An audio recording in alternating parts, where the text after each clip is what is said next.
159 years ago, on March 27th, 1863, it seems like the then Tobago House of Assembly was winning its fight against Crown colony rule. The British Colonial Office had tried to input some oversight over the Assembly by instituting what it called the Executive Committee. But on March 27th, the Tobago House of Assembly voted to expunge the law that gave the Executive Committee initiative over monetary grants and to reduce their salaries by 50%. According to the book, The Historical Dictionary of Trinidad and Tobago, co-author Dr. Rita Pemberton, who's a historian and daughter of the Tobago soil, is who gave it the S. It seems the Executive Committee was part of a non-confrontational approach adopted by the British Colonial Office as a stepping stone towards Crown colony rule. You see, the Tobago House of Assembly was on some bullshit. It was being run by planters who were still salty over the fact that emancipation was imposed upon them.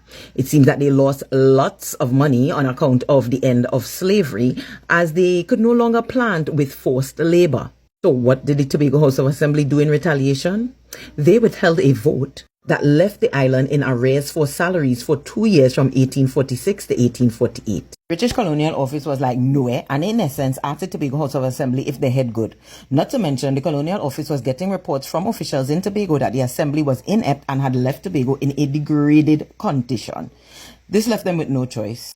Enter executive committees. Now, in the British West Indies, these committees were first introduced in Jamaica in 1854, and then 1 year later they were introduced in Tobago in 1855. The effect of these committees was to really reduce the amount of oversight that they had over government business and money in general. But on both islands, Jamaica and Tobago, the Assembly remained somewhat in control, but significantly less so over the financial pulse of the islands. The Tobago Assembly in particular saw this as a slap in the face. And it was. And they blamed this dude for it, Governor Willoughby Shortland. He was Tobago's lieutenant governor from January 1854 until 1856, and he received the brunt of the Assembly's brimstone and fire.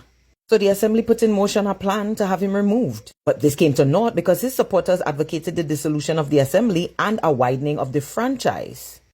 A widening of the franchise is the last thing that any planter in the Tobago House of Assembly would have wanted, because it means that you no longer have to hold as much land to get a vote in the Assembly.